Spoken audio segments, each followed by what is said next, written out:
Hello guys, nandito kami ngayon sa may Aurora Music Festival under ng Game Zone. And I'm with... Who's your SB19 bias? Si Justin. And why Justin? Wala, kasi cute siya. Siya yung pinaka-cute para sa akin, girl. And I'm with... Jai Asuncion! Who's your SB19 bias? Si Stel! And why Stel? I love his humor. And I'm with... Jello Marquez. Who's your SB19 bias?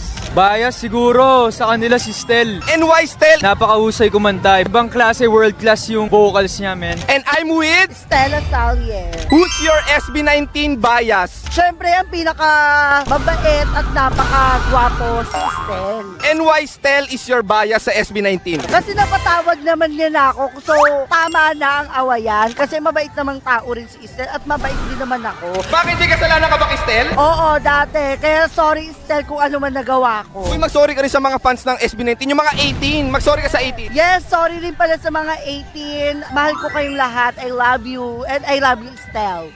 What's your all-time fave SB19 song? Ako para sa akin, mapa talaga. Bakit mapa? Kasi naalala ko yung family ko.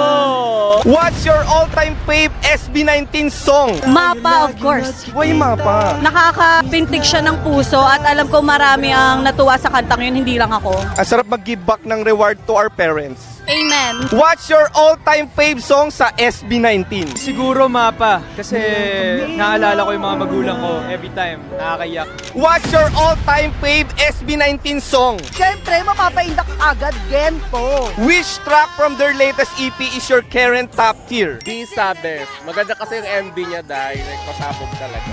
Visa! Ang ganda ng meaning eh. Talagang nagre-represent siya ng mga Pilipino eh. Yung Visa. Kasi yung pagkakaproduce ng kanta, pwede na sumabay internationally. Wakas, ayun ang pinakamagandang bagong kanta nila. Kaya ano pang hinihintay nyo, pakinggan nyo na. What's your honest thought about Sonara from 1C Entertainment? Gagawin mahusay po nila. May potential. Sobra. Parang susunod na sila sa Coachella. Ganon, kumbaga. Tsaka, balita ko hindi pa sila nagde-debut Parang mahusay na sila, di ba?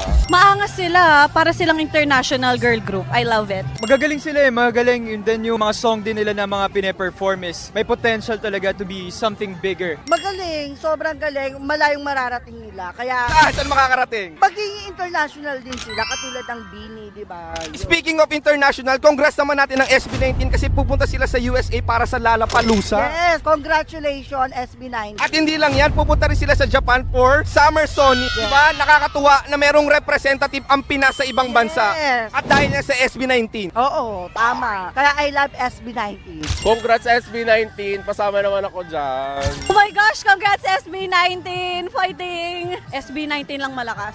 Congratulations SB19! Maraming salamat sa pag-represent ng Philippines sa world stage.